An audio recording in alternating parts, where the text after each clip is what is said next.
Tech guru and author of Digital Wisdom, Shelly Palmer, joins us now. And Shelly, it's great to see you. We haven't spoken in a while. Our schedules have been off. We wanted to have you come in because every time I see Cisco, they have an advertisement that runs all the time saying the Internet of Things, the Internet of Things, and they really want you to associate that Cisco name with the Internet of Things. What is the Internet of Things?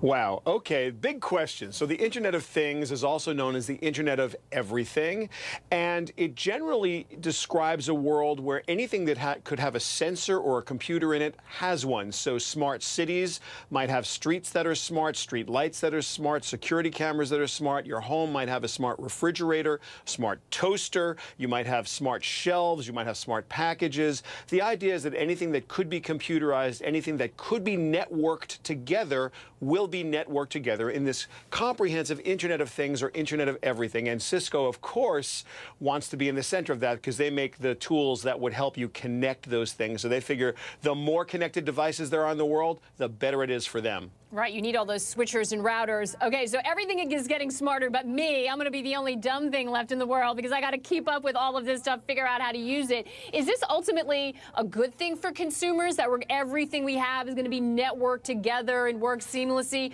or is this something that we need to be wary of?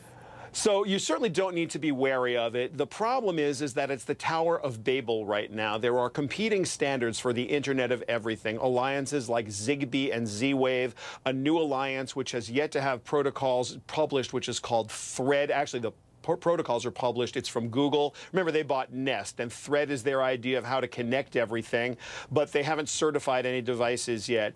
Qualcomm has the All-Join Alliance. It became public and open source. Now it's called the All-Seen Alliance. You've got Intel coming in with the Internet the Open Internet Alliance Consortium, the Open Internet Consortium, OIC. I mean, that's how crazy it is. There's so many of these. That's exactly right.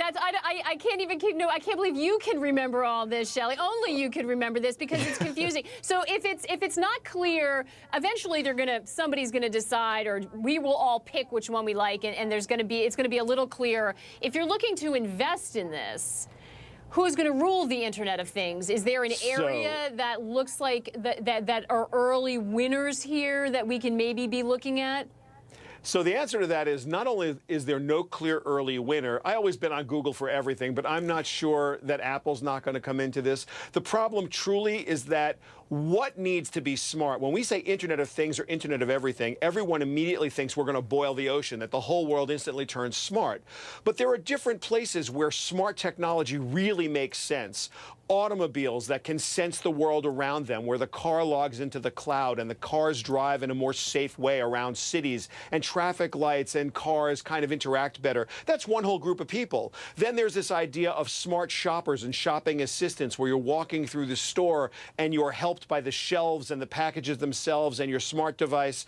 Android devices are going to have one way to look at the world. Apple devices will have another way to look at the world. In your previous segment, you showed that 81% of all operating systems in mobile are Android. So if you need to control the Internet of Things, makes sense that Android's going to play a big part. If I'm an investor right now, I take a gigantic wait-and-see attitude about who the winner is, because this is going to play out over the next few years as pretty much the way that Betamax and VHS played out years ago, or any of the alliances, right? WiMAX and LTE. Ultimately, LTE wins because the biggest players show up with LTE. So in this case, it's either going to be a clear, decisive win by somebody really big, or everyone else is just going to give up. One way or the other, it's gonna come out over the next couple, 3 years who the most likely winner is, and that's where you start to put your money.